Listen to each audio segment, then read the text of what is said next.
ব্যক্তিগত গাড়ি কেনার জন্য উপসচিব থেকে সচিব পদমর্যাদার অন্তত ২,৭০০ কর্মকর্তা নিয়েছেন ৩০ লাখ টাকার ঋণ সুবিধা, যাদের পেছনে সরকারকে প্রতি বছর কেবল সুদই গুনতে হচ্ছে ৫০০ কোটি টাকা।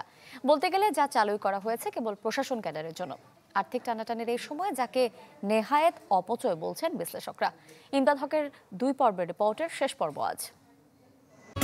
পুরানো দিয়ে নতুন নিতে আজই চলে আসুন আপনার নিকটস্থ ওয়ালটন শোরুমে।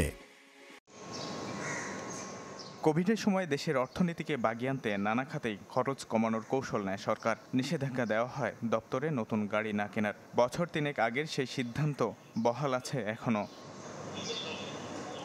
কিন্তু সরকারি এই নীতি কৌশলের হেরফের শুধু কর্মকর্তাদের গাড়ি কেনার বেলায়। দপ্তরে গাড়ি কেনা বন্ধ হলেও ব্যক্তিগত ঋণ দেওয়া হচ্ছে উদার হস্তে।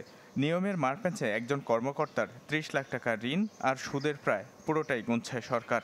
তথ্য বলছে গেল ৮ বছরে এই সুবিধা নিয়েছেন ২,৭০০ জন, যার মধ্যে একজন প্রশাসনের সর্বোচ্চ কর্তা সচিব আর সবচেয়ে বেশি উপসচিব ২,৩৪০ জন। বড় বৈষম্য, উপসচিব পুলে আসা ব্যতীত অন্য ক্যাডার সার্ভিসের কর্মকর্তারা পান না এই সুবিধা। বলতে গেলে যা চালুই করা হয়েছে কেবল প্রশাসন ক্যাডারের জন্য। এটা তো একটা তৈরি ক্যাওটিক সিচুয়েশন তৈরি করেই। প্রশাসনের থেকে আছে তারা তো দেখা যাচ্ছে যে অভিজ্ঞতা না থাকার কারণে বা যোগ্যতা না থাকার কারণে ওই রিলেভেন্সি থাকার না সত্ত্বেও তারা এখানে দেখা যাচ্ছে এই ধরনের বেনিফিটস তারা নেয়, এক্সট্রা বেনিফিটস নেয়। এটা বোধহয় খুব একটা ভালো হয়নি যে আমি গাড়ি নিলে গাড়ির পেছনের ব্যয়টা আমাকেই করতে হবে, এইটুকু থাকা উচিত ছিল। আমরা নিজেরাই তো আইন বানাইছিলাম এবং আমরা নিজেরাই এটা নিজেদের জন্য প্রয়োগ করা, অতএব সুবিধাটা নিজেরা যেভাবে নিয়ে নেওয়া যায়। এদিকে পদ খালি না থাকার পরেও পদোন্নতি পেয়েছেন এমন কর্মকর্তাদের অন্তত ৪% কাজ করছেন আগের দায়িত্বেই।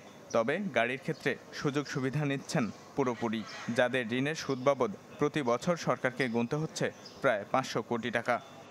আমলাতন্ত্রকে বিভিন্নভাবে তোষণের মাধ্যমে বিভিন্ন ধরনের সুযোগ সুবিধা, অনেক ক্ষেত্রে সম্পূর্ণ অযৌক্তিকভাবে বিভিন্ন ধরনের সুযোগ সুবিধা ইত্যাদি বৃদ্ধির মাধ্যমে তুষ্ট করে তাদেরকে একটা ক্ষমতার স্তম্ভ হিসেবে ব্যবহার করা হচ্ছে দলীয়করণের পাশাপাশি। এই কারণেই তারা বিভিন্ন ধরনের একদিক থেকে অযাচিত সুবিধা যেরকম অর্জন করেছে সেগুলোকে আবার যেটা মানে যে ঘোষিত যে সুবিধা সেটাকে আবার বিভিন্ন প্রতারণার মাধ্যমে তার উপরে অধিকতরভাবে অপব্যবহার করেছেন।